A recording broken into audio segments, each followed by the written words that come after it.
what you accomplished in 22 years, some people don't even accomplish or touch in a lifetime. I always tell young kids, like, find what works for you. If your teammates are what motivate you to get to the pool every day, awesome. If your teammates are what keep you going, like, that's great. Technology is either your best friend or your worst nightmare. Social media conversation is challenging when the hate is louder. Negative outside influences. I don't let that sort of come into my space. Just finding the different things that work for different people. I think there's so many resources at our fingertips now. Good morning, Brittany. How are you? I'm great, thanks. How are you? I'm awesome now that we're chatting. I am so excited about this podcast. I've been so thrilled to actually have an opportunity to chat with you. You and I have known each other a few years. I'd say essentially your whole life. And I'm going to give you an opportunity for those who don't know you to explain sort of what you've done and where you are today. But I have so much respect and admiration for who you are as a woman, who you are and were as a younger girl, and the discipline and the drive that you have. So I celebrate you. Thank you. So tell us a little bit about what you've been doing and sort of your career in sports, if you don't mind. We'll start there. Yeah, of course. So I'm a two-time Olympic swimmer and Olympic bronze medalist. My first Olympic Games I went to at the end of high school. So kind of those transformative years in your life. And then I ended up going to university in the US at the University of Georgia. Had an incredible time as an NCAA athlete. And then I finished my career at the 2016 Olympic Games, kind of at the end of my college chapter. So yeah, then since I retired from sport, which is a crazy word to use because I was only about 22 years old, but in my sport, that was kind of the way it went. There was no, financial implications if you kept going. There wasn't really a way to make a living. I was starting to look at what else was out there and what else I was passionate about. So between injuries and my mental health and kind of just like building for my future, it felt like the right time. So I transitioned out of sport, about 22 years old, which is crazy. Wow, to and on. just 22 years young. And that's Yes. the thing is what you accomplished in 22 years, some people don't even accomplish or touch in a lifetime. And that's why, one of the many reasons you're on and we're chatting is there's so many young girls. You touched on so many important topics I can't wait to jump into. And the one thing I'm going to say, and I don't know if you can hear me perfectly or not, but if you can speak a little bit louder, I would so appreciate that. I think we've got technical issues. I always say technology is either your best friend or your worst nightmare when it comes to things, going right or a little bit of hiccups. Just because everything you say, girls and women are going to hang on to because so many young girls, this is their dream. And it doesn't matter what sport they're in. So I guess I want to know, I have so many questions, but I'm going to start off by saying, what do you feel sports in general does for girls, for their confidence, for, like you said, in the formative years? What do you feel? It does everything. I believe in the power of sport and from every angle. I think sport has the ability to put you in a situation at a young age to challenge yourself, to learn discipline and time management, but it also, like the people skills, the working with other people, the having to be a part of a team that, it might not be all of your very best friends on this, group and it's taught me a lot about transitioning into the workforce and having to be a part of, one common goal. But yeah, I'm so grateful because it made me a morning person. So I'm up at, 6 a.m. no matter what. I can get accomplished things in the morning. I think no matter, honestly, of course, I was chasing Olympic dreams. And so it's easier for me to sit here and say, you know what, I achieved that and I did it. So looking back, it's easy to say it was worth it. But I tell any parent that'll listen, of course, I've never been there yet. I hope to one day, but I cannot speak to what it's like as a parent. But what I can speak to from the other side was having opportunities that I was able to chase. I think one of the best things my parents ever did for me is they put me in, every sport and let me find swimming. They put me in every challenge and let me chase it myself. And there was never pressure to perform from their end. I put a lot of pressure on myself, but I think that like teaching myself through the trials and tribulations and the challenges, it was everything. And it's what I take into the person and the woman I am today. I love that. So you're going to make me cry off my eyelashes. So for those of you who don't know the fact that I love your parents to death and we have a very long history together, I remember, going outside and seeing the van drive away at like 5 a.m. And there goes the girls, swim mom, whatever. And you're right, it's a big dedication from parents. And the fact that you're able to now sort of thank them, I think is just so beautiful.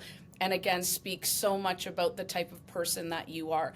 Because it is a big dedication from parents. But, the fact that I have 4 kids, I always asked parents whose kids turned out well and, disciplined and confident. And, nobody goes unscathed. I don't care who you are, right? There's always going to be, it's life. There's challenges and struggles. But they always talked about organized sports. And like you said, giving them that opportunity, not only to excel or to become an Olympian, but it is building the camaraderie of friends. It is about teaching them other life skills. Don't you agree with that? Because I think that's sort of what you're saying as well. It really taught you so much.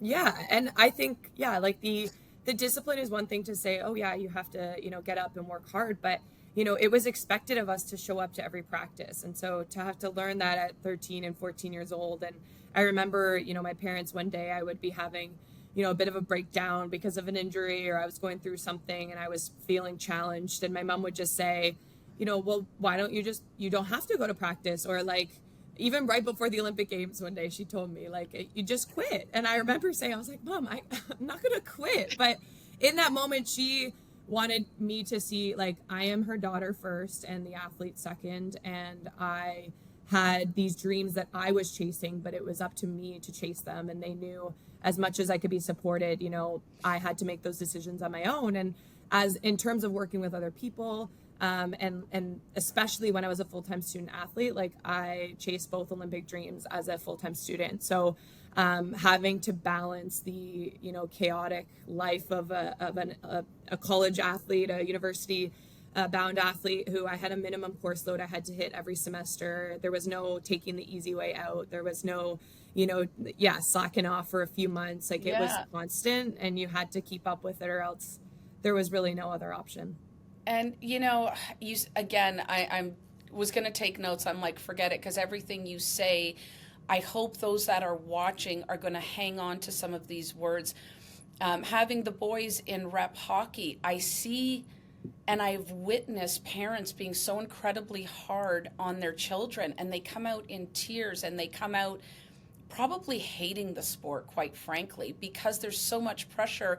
Not only, like you said, I know as an athlete and the discipline that you have to have within, but then you get it from the coach. You would figure, or you would hope, that your safe place is your folks or your parent or your guardian, whoever that is. And how beautiful that you had that sort of safe place, or that safe place where it was like, listen, I can just be Brittany, I can just be myself, and I don't have to perform and I don't have to do anything. They're always going to love me. They're always going to stand by me. I think that is, worth its weight in gold. And then you go on to say about the mental health piece and sort of what you put onto yourself. Can we talk about that for a little bit? Absolutely. So I can't imagine what it's like. I mean, I can imagine and I know a little bit, but what is that like to have to, and again, I know a lot of it is you putting it onto yourself because you want to excel in many things. Was that really hard on you as a young woman? I would think so.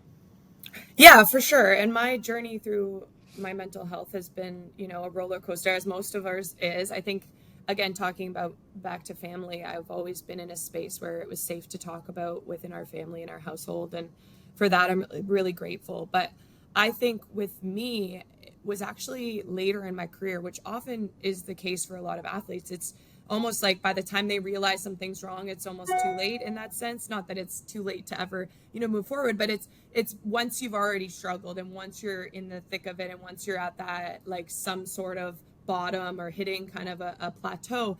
And for me, it was actually when I realized I was struggling the most with my mental health was at the Rio Olympics. And I went to those Olympics with a lot of expectation, and without going into, really fine details, that the 2012 Olympics, everything was new and shiny. I was 18. I was going personal best times every time I swam.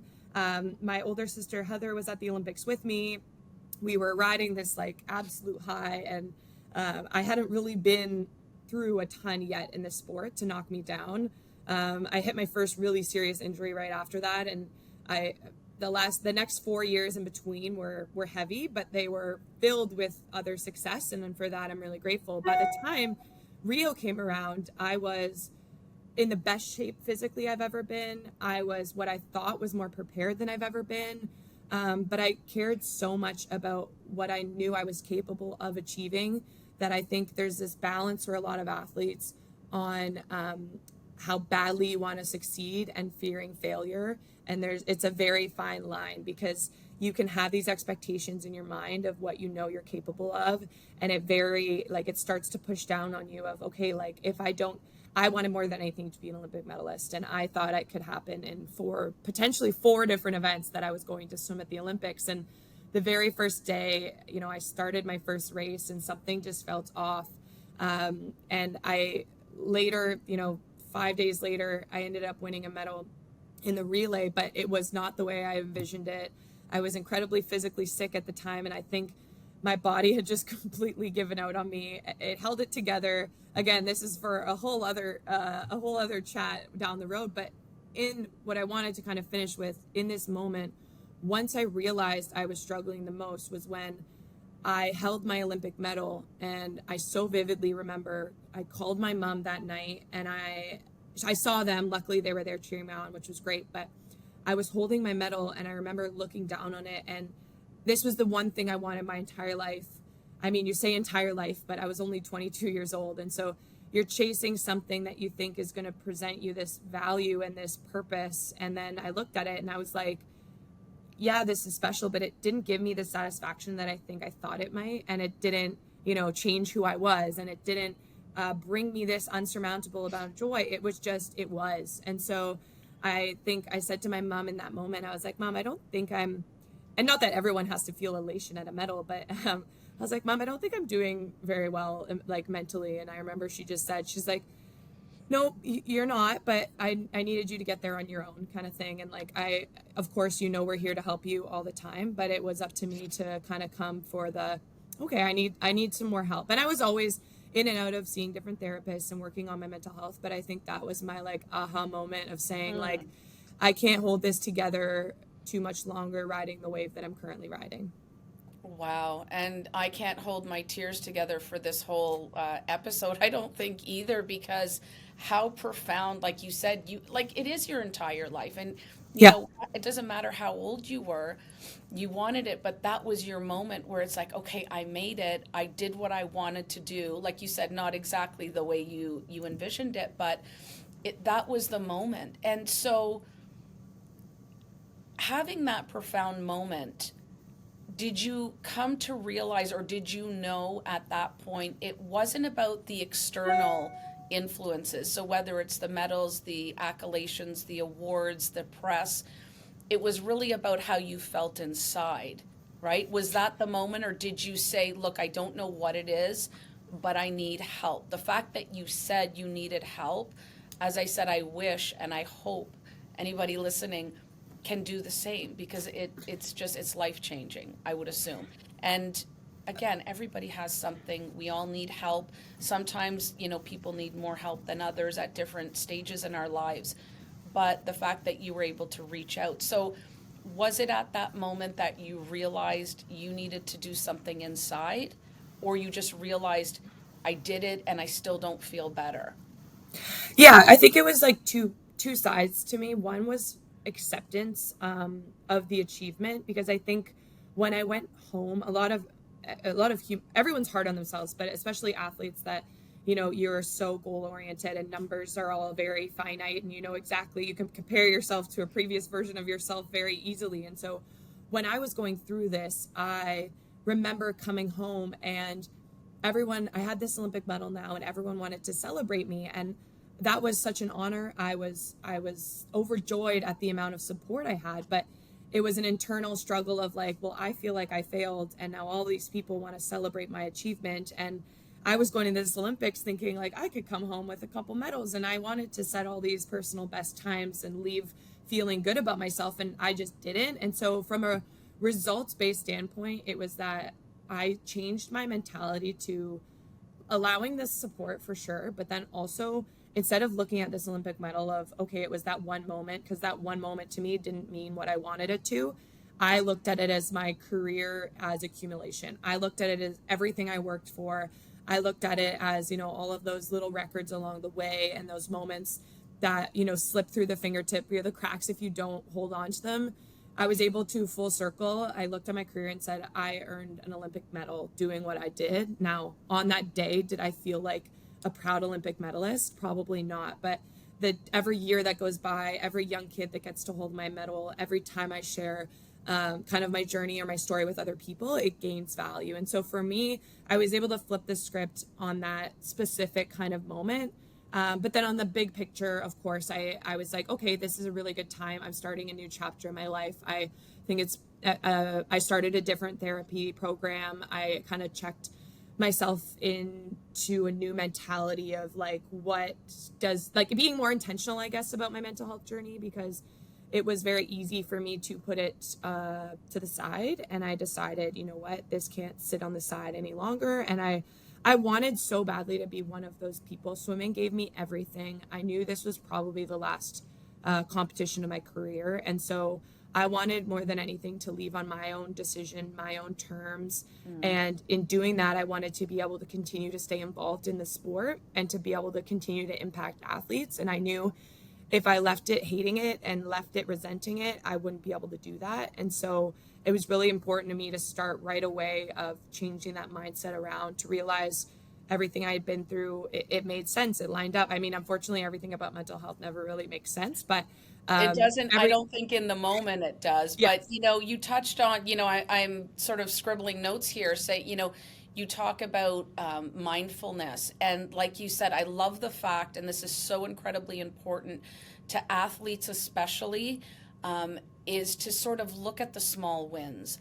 And a lot of the time, like you say, we don't look at that, but it's really important to say, and for people to know what you did, is that you were able to reflect and sort of live in gratitude. But I feel like too, you know, you did flip the script and it's just a whole different story. But when you're in it and in the thick of things, I think, you know, you talk about being mindful and also living in gratitude for the small wins, I think will help, you know, sort of the up and coming athletes as well. Do you think that that would have made a difference? Like if, and again, you were so young. I mean, how do we even know, you know, there's hormonal changes, there's this changes, there's a pressure you put on yourself, you're away from home, you're doing school, you're, you know, you're so incredibly busy, right? And then you actually take a time to, like you said, to reflect on yourself. And that's where it kind of hit you and said, you know what, I need to step back and care for me.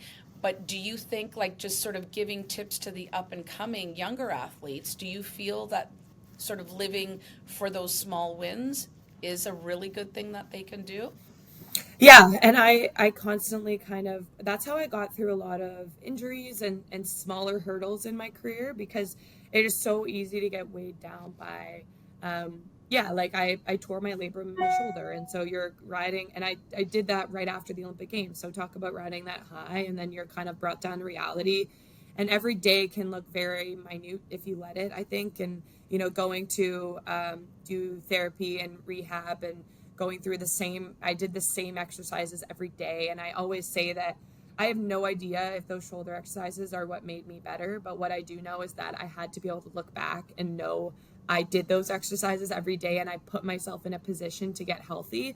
And so I take the mental side just the same, like whether it is like talking to a therapist, whether it is working on the strategies that you've taken from, maybe it is your, you know, your favorite wellness website, or maybe it is reading a book or taking a podcast. I know meditation works really well for everyone, but those like small wins, because I think our lives get so busy and people like neglect things that they know are really important for them. But that was absolutely like one day when I would go in after an injury and I did like a really strong leg workout, because my arms weren't that great, but I could be proud of like the thing I could do. So instead of focusing on the fact of what I hadn't done, I tried to, as many days as I could, obviously it's easier said than done, but as many days as I could, it was finding those positives of being proud of yourself for little wins. And some That days my is. win was I was just smiling on the pool deck, or some days my win was seeing my teammate and sharing a giggle in the locker room. Like, it wasn't always massive accomplishments, but it's what got me through every day. And I love that. And, I just want to go back to something, and I think Nike got it perfect. Just do it. Sometimes when you're in the thick of a mental health issue, situation, struggle, obstacle, whatever we'd like to call it, just getting up and putting your 2 feet on the ground and being grateful, like you said, to share a giggle, to be able to get out of bed and to show up, right? I think is so incredibly important. And to show up, especially on the days you really do not want to show up. I think those are the days that you're sort of talking about now, is the fact that I showed up. That was a huge win, because there's many people, sadly, that maybe don't have the family support that you had, or have the Hmm. teammates or the friends or the sister that was able to support you during those times. And again, I don't know or speak to it knowingly. Maybe they don't have that. And so, do you have a tip for those girls that maybe don't have the support? Because my thing, when I do work with a lot of athletes, is the fact of just doing it, and doing it when you really don't want to. But what would your sort of professional advice to them be? Yeah, I think it's such an individual path, but I think we can all find commonalities. Like, for example, there's some people like to turn to a coach, others like have the parent, other people have the teammates. I always tell young kids, like, find what works for you. For if your Mm, teammates are what motivate you to get to the pool every day, awesome. If your teammates are what keep you going, like, that's great. Like, lean into that, hold each other accountable, get each other excited. Like, I was always the one to lead the team cheer and to want to feel that camaraderie, because to me it meant something, and you could see the contagious energy when you were able to bring your best self to a group. And I always my favorite kind of lesson I learned in university was, we were a women's swim team. There was a men's team too, but they were separate programs, and our women's swim team was built of, as you can imagine, 18 to 21-year-old women, all very different in personality, all very different in what they're going through in life, all very different interests and needs and desires and what they are passionate about. But we had this common goal, and there was always that one person that needed to be kind of like cheered on the side of the deck, like, rah rah, this is great. And then another teammate, I just go for coffee with them after and have a more like intimate conversation. And another teammate, we might like study together on a Sunday because their schoolwork was a really big priority and something they needed a lot of, like, a little bit of an extra assist with. And so just finding the different things that worked for different people. I think there's so many resources at our fingertips now, and I don't take that for granted. I know not it doesn't work for everyone, but for example, like last night, I had a bit of a stressful day at work, and my fiance, when we got home, we did like it was like a 4-minute meditation. And I am not very good at meditations, but it was just him being like, let's just see if it helps you kind of keep kind of grounded and mindful. And it was a YouTube free video, obviously. So I think for right. everyone, whether you can, I know therapy is very expensive, so it's not necessarily at the fingertips, but I think we now have, there's books, there's videos, there are people you can talk to in your personal life. I also share my story mostly because I think it puts people in a position to be vulnerable themselves. And in turn, I've had a lot of people that I can go to, and vice versa, so that feel safe coming to me and that I feel like I could go to if there was something happening. So I I think that love that. opens up a whole new conversation, and that's something we need to continue to do.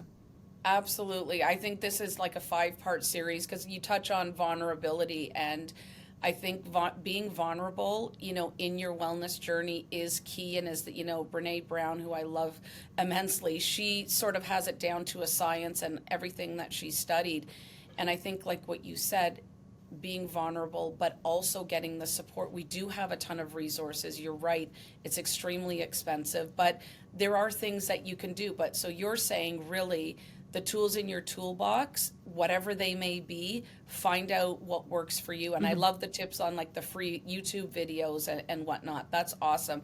And I love the fact too that you touch on elevation and empowerment, because as women, and I'm talking decades ago, I don't even think you were here. So, well, no, actually, because you're 29 now, right? I I'm think. about to be 30. Yeah, a couple weeks. Oh, yes, I know that. I know that. So I know like when your birthday is, I mean, but I was gonna say, don't I share a birthday with one of the boys? I, you're, what are you, the March third? 3rd. Yeah.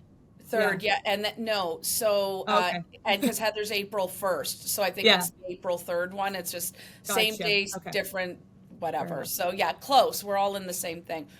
So you talk about like the elevation, the empowerment, which I love what you're doing. Please never stop doing that.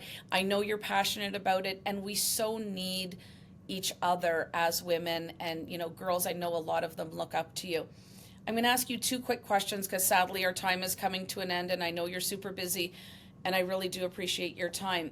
I do want to ask you, I get a lot of questions, and you may as well, about the negative outside influences. And I always, my sort of non negotiable healthy boundary is I don't let that sort of come into my space. And it's easy for me to say because I've had decades of doing the work and, putting up the armor when that comes in.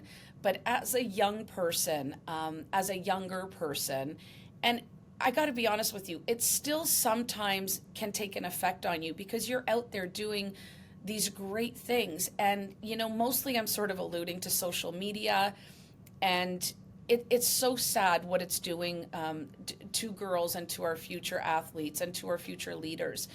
And so, do you have any sort of, I'm sure, again, this is a whole podcast for another time, but do you have any tips or any sort of thing that you could tell people and how they can deal with it if that's coming at them?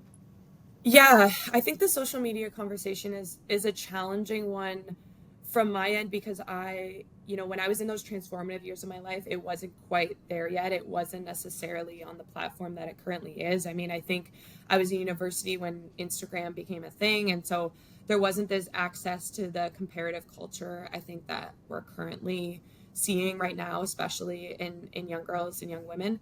The one thing is, in one sense, it's an incredible tool. I think there's people that can feel a part of something. There's a community, there's an acceptance, there's, I think, like a world where it can really do beautiful things. I think people feel this, this part of something, this connection.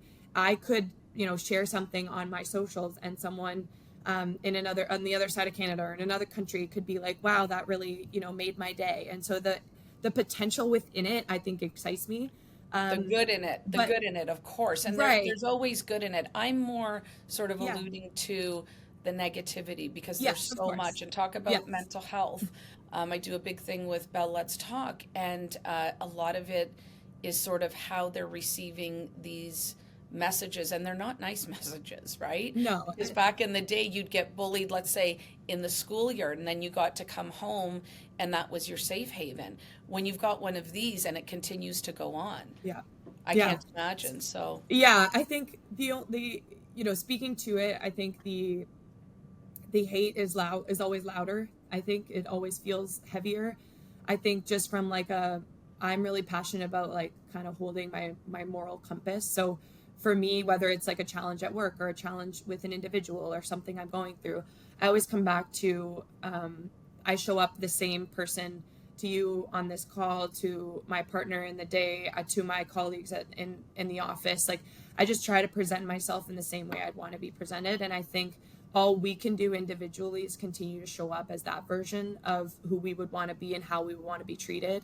I think the hate rings loud, and I think the really tricky part is it can hit you. Like I'm a victim to it. There's some days where I read something that I'm like, oof, that stung a little, or oh, I didn't really need to hear that. But when people, I call them, the finger warriors. So the things that people say online are things that they probably wouldn't have the guts to say out loud. And I think when you think a lot of it comes to, I always try to tell yourself, like, they're jealous. That not that like it's always this immediate jealousy, but if there's ever something that really hurts you, think, they're taking the time to comment, to share, to say something connected to you, if it is something personal. And so if you take one step back from that and think about it, it's like, they obviously cared enough to write this because they were viewing something or watching something or, soaking in something that you did. And so to think about that first, and to also just continue to never let it impact you the way I would always say, don't ever stoop low. Don't stoop low because others have stooped low. And so try to hold your barriers where you can.